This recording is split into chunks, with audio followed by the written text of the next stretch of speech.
हाय मित्रों, कैसे हो आप सब। आपका स्वागत है आपके अपने चैनल एम स्टडी पर। आज हम करेंगे बचे हुए क्वेश्चंस। तो डीपीपी के मैथ में तो हमारी चल रही थी प्रश्नावली 7A। तो इसका क्वेश्चन नंबर 7 है, यदि 1/8 factorial plus 1/9 factorial equal to x/10 factorial, तो x का मान ज्ञात कीजिए। इसमें हमें x का मान ज्ञात करना है। तो आइए चलिए करते हैं। सबसे पहले हम लिखेंगे हल, फिर लिखेंगे दिया है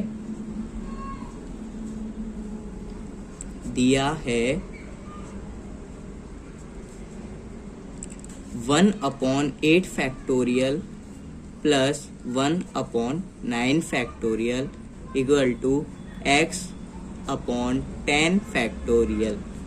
तो अब देखो क्या करेंगे, 1/8 फैक्टोरियल है, इसे ऐसे का ऐसे ही लिख लेंगे। आपको तो पता है इसमें किन सूत्रों का प्रयोग होगा।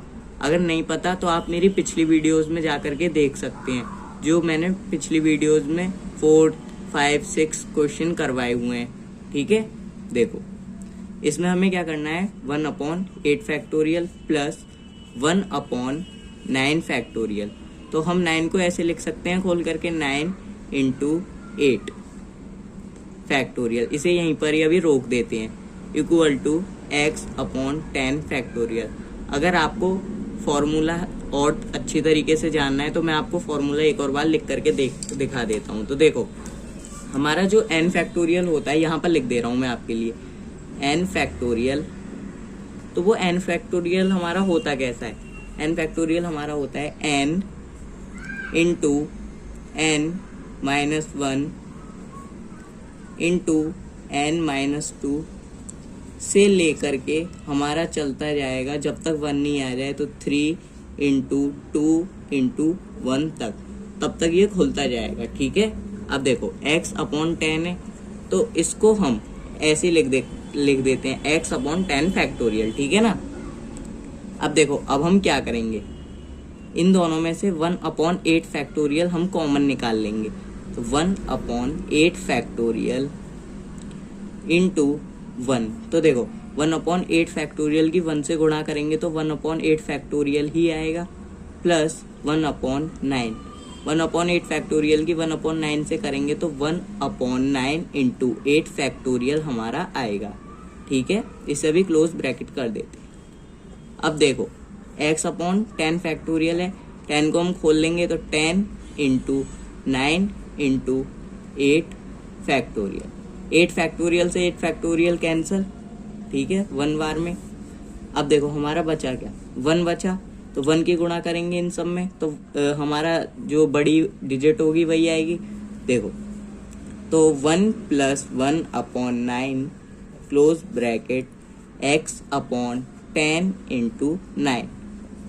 अब देखो अब हम क्या करेंगे, 9 की 1 से करेंगे, 9 × 1 = 9 प्लस 1 10/9 इक्वल टू x/10 × 9।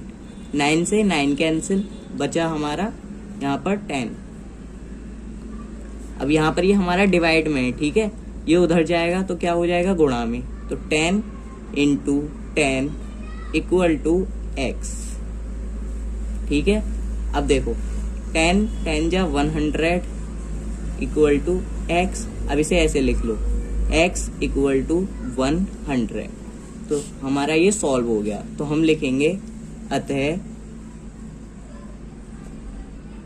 दी गई समीकरण सिद्ध हुई तथा x का मान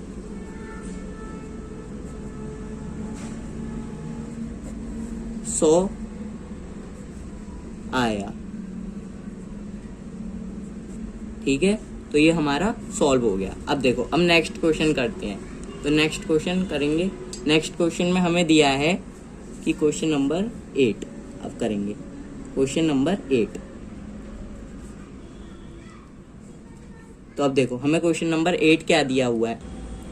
तो दोस्तों क्वेश्चन हमें दिया है 2n फैक्टोरियल इक्वल टू 2 की power n into n factorial into 1 into 3 into 5 से लेकर के 2n-1 तक। तो अब हम इसे सॉल्व करते हैं। देखिए हल।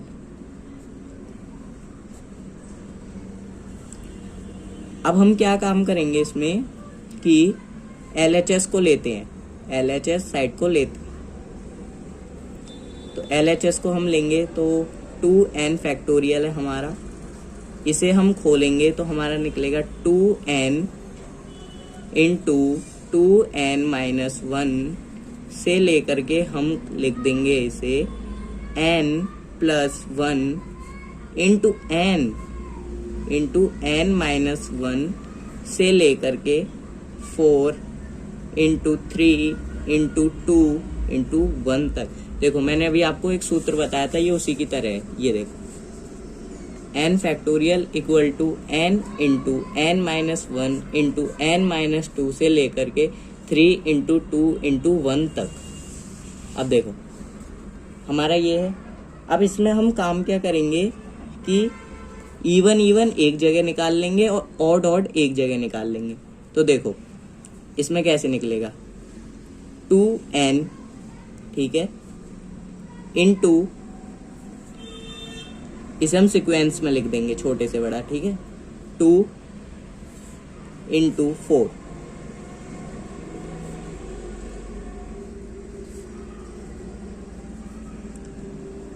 अब ऑड निकाल लेंगे इसमें। तो ऑड हमारे क्या है 1 इंटू 3 इंटू 1 इंटू 3 इंटू 5 से लेकर के हमारे हैं 2n-1 तक, ठीक है। अब हम इसमें क्या करेंगे, गौर से समझो। 2n है तो हम यहाँ पर लिख देंगे 2 इंटू n, इसे खोल देंगे थोड़ा, फिर 2 इंटू 1 इंटू 2 इंटू 2, ठीक है, ये हमारा हो गया। अब देखो अब ये हमारा क्या है, इसे हम ऐसे लिख देंगे 1 इंटू 3 इंटू 5 से लेकर के 2n-1 तक। अब देखो इसमें हम क्या करेंगे कि हमारा एक सीक्वेंस है, ये जो 2 है 2 की पावर हमारा n तक है, ठीक है। इंटू में हमारा क्या बच रहा है 1 इंटू 2, यहाँ पर हमारा आ जाएगा n, ठीक है, यह हमारा आ जाएगा n। तो हमारा बच, तो ये n है। तो देखो हमारा 2 तो हमने अलग निकाल लिया। अब देखो 1 बचा और इधर की साइड 2 बचा, तो हम लिखेंगे 1 इंटू 2 से लेकर के ये हमारे n तक जाएंगे, ठीक है, ये हमारे n तक, वरना ये आगे बढ़ते जाएंगे 1 इंटू 2 इंटू 3 ऐसे कर करके, तो 2 की वैल्यूज हमारी बढ़ती जाएगी, ठीक है। तो हम इसे यहाँ पर ऐसे का ऐसा ही लिख देंगे। अब देखो इतना हिस्सा हमारा क्या कहलाता है n फैक्टोरियल, तो हम लिख देंगे इंटू n फैक्टोरियल, ठीक है। और हमारा ये जो था इतना तो बचा ही हुआ था 1 इंटू 3 इंटू 5 से लेकर के 2n-1, ये इतना। अब हमारा ये है, ठीक है, हमने इसको ऐसे लिखा। तो अब हम बची हुई डिजिट को यहाँ पर लिख देंगे 1 इंटू 3 इंटू 5 से लेकर के 2n-1 तक। तो देखो हमारा ये सॉल्व हो गया, ये हमारा LHS RHS के बराबर हो गया। तो हम लिख देंगे हेंस प्रूव। अब देखो एक और बार आपको मैं अच्छे से समझाता हूँ। हमें ये क्वेश्चन दिया हुआ था 2n फैक्टोरियल, हमारा किसके बराबर था 2 की power n into n factorial into 1 into 3 into 5 से लेकर के 2n-1 तक। तो देखो हमें क्या काम करना था, हमने निकाला इसमें LHS। तो LHS को निकालने के बाद में हमने इसमें लिख दिया 2n फैक्टोरियल, इसे हमने खोला तो हमारा निकल कर क्या आया 2 इंटू n, फिर निकल कर क्या आया 2n-1 से लेकर के n+1 into n into n minus 1 से लेकर के 4 इंटू 3 इंटू 2 इंटू 1। फिर हमने क्या काम किया, इसमें ऑड ऑड नंबर अलग ले लिए और इवन अलग ले लिए। फिर हमने इसमें 2n ऐसा ही लिख लिया, यहाँ पर 2 हमारा था ही, फिर हमने 4 ले लिया, इसे हमने सीक्वेंस में लिख दिया छोटे से बड़ा, ठीक है। फिर हमने ऑड नंबर लिखे। अब आप कह रहे होंगे कि हमने n+1 और n-1 क्यों नहीं ली, क्योंकि ये इनके बीच में आते, तो हमने इसमें डायरेक्ट करके 2n-1 तक इसमें ले लिए, ठीक है। फिर हमने इसमें खोला तो 2 की गुणा n से करी तो 2n आया, फिर 2 की गुणा 1 से करी तो 2 1 जा 2, फिर 2 की गुणा 2 से करी तो 4, ठीक है। ऐसे ही हमारा चलता रहेगा। फिर हमने क्या काम किया, इस डिजिट को ऐसे का ऐसे लिख दिया। फिर हमने क्या काम किया कि इसमें 2 की पावर n लगाई। इसमें एक चीज देखो, अगर हम 2 की पावर 1 लिखेंगे तो 2 की पावर 2 लिखेंगे तो 4, 2 की पावर 3 लिखेंगे तो 8, ऐसे कर करके हमारा बढ़ता जाएगा, ठीक है। फिर हमने इसको सेम एज इट इज ऐसे ही लिख लिया। फिर हमारा क्या आया कि 2n पावर थी, इसमें से 1 से लेकर के n तक, ये हमारा n फैक्टोरियल कहलाता है, ठीक है। फिर हमने इसको ऐसे ही लिख लिया यहाँ पर। फिर हमें करना क्या था, सिद्ध, हमें ये चीज सिद्ध करनी थी, तो हमने LHS RHS के बराबर प्रूव कर दिया, तो हम लिख देंगे हेंस प्रूव। अब मैं तुम्हें एक क्वेश्चन दूंगा, इसे तुम कमेंट बॉक्स में पूरा करके इसका आंसर लिखना, ठीक है। तो दोस्तों आपका क्वेश्चन ये है होमवर्क में कि सिद्ध कीजिए प्रत्येक धन पूर्णांक n के लिए, ठीक है।